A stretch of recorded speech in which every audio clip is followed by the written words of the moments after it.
If there's one thing I love, it's not just a spiritual teaching recommended by multiple spiritual teachers.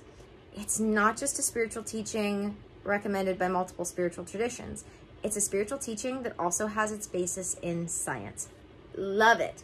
And today I want to share with you 3 daily spiritual practices that will not only help you make life kinder and simpler, as I say, but also help you raise your vibration.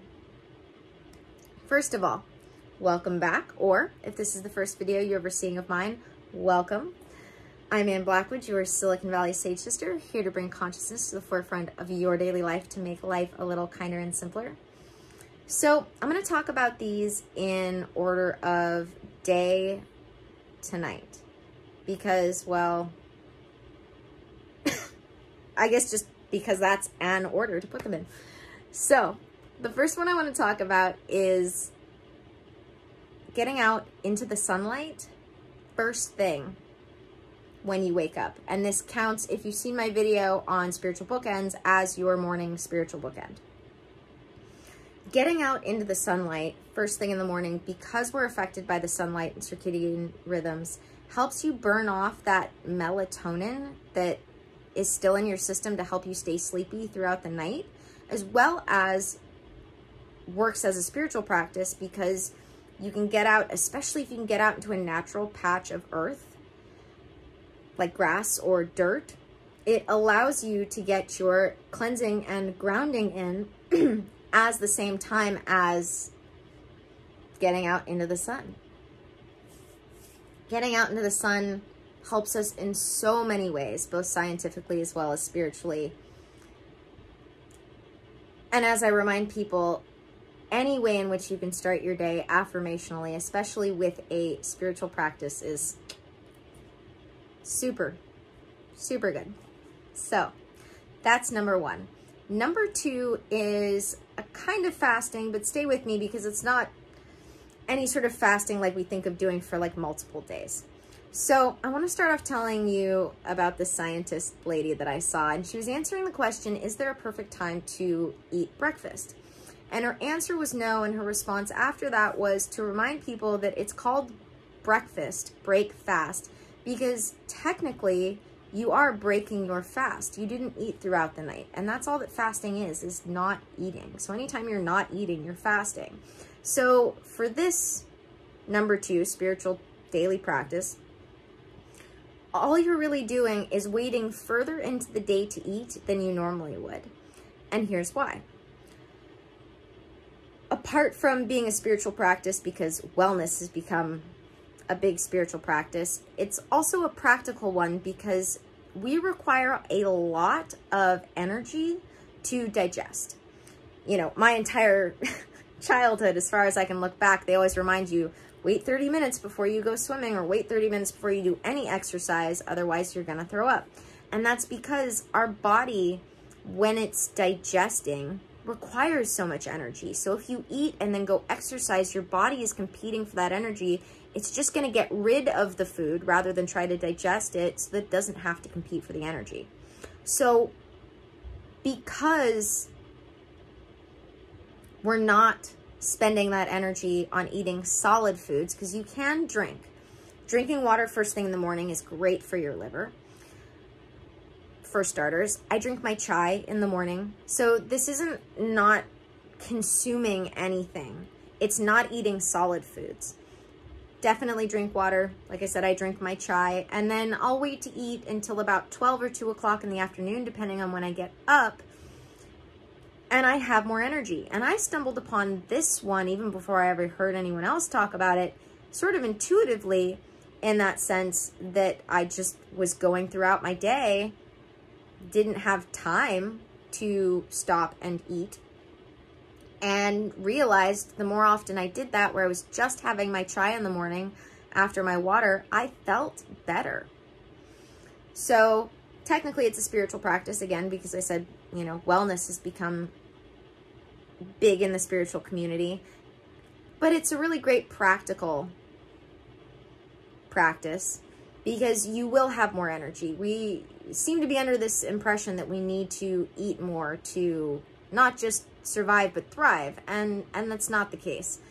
So waiting just a bit longer to eat into the day, you will actually have more energy because that energy isn't being devoted to digest. Which brings me to number 3, which is a nighttime ritual of bathing before bed. Now, I want to remind people of this. You don't want to over cleanse yourself when it comes to things like soap, because we have, I'm not 100% sure if it's called a microbiome when it's on the outside of you or the inside of you, but we have natural good bacteria inside of us as well as outside of us that we don't want to cleanse off or out of our system, because it's a symbiotic relationship that's good for us. So if you're going to bathe at any other point during the day and you're going to do this spiritual bathing at night, don't use soap for this practice. Use your soap when you're bathing at your other time during the day so that you're not over cleansing yourself. That being said, having that cleansing both physically as well as energetically when you're taking your shower or your bath before bed allows you to be energetically as well as physically cleansed before you go to bed, so that you can be cleansed and energized to go off into the dream realm. God only knows where we go. And one of the things that we talk about in the Karo tradition that I am privileged to be a student of is water and its properties when it comes to electricity. Because we do certain rituals that have effect on our energy bubble, the energy that we have that projects off of us.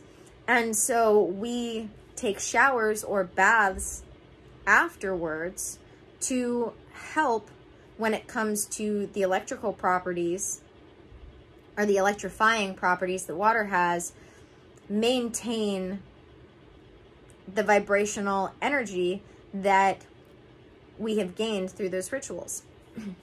So not only does it help you maintain the energy that you've raised throughout the day, but it also allows you to be nice and clean before bed, as well as energetically cleansed. This doesn't count as a nighttime bookend, but it does get you ready for your nighttime bookend. All right, that's the 3. Making sure you get out into the sunlight to ground and cleanse first thing in the morning. Getting yourself liquids, but no solid foods until later in the day. And taking a shower before bed. Not only are they great practices that will help you make your life better in general, but they're amazing spiritual practices that have amazing spiritual effects.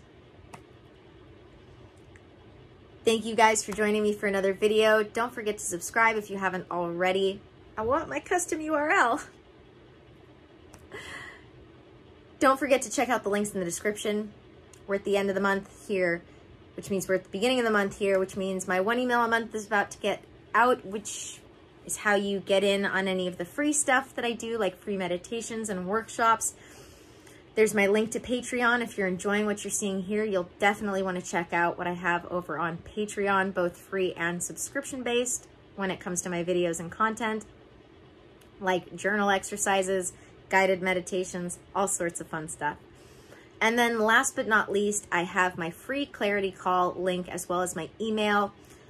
If you're ready to heal, grow, and expand, as I say, I want to help you do that. If there's one thing I've learned in my lifetime so far, it's that we have 3 human systems that have to be healthy in order for happiness to come naturally. Spiritually, mentally, physically, those 3 human systems, when they're healthy, that is when our spirit is most naturally at ease. So if you're ready, I want to help you with that.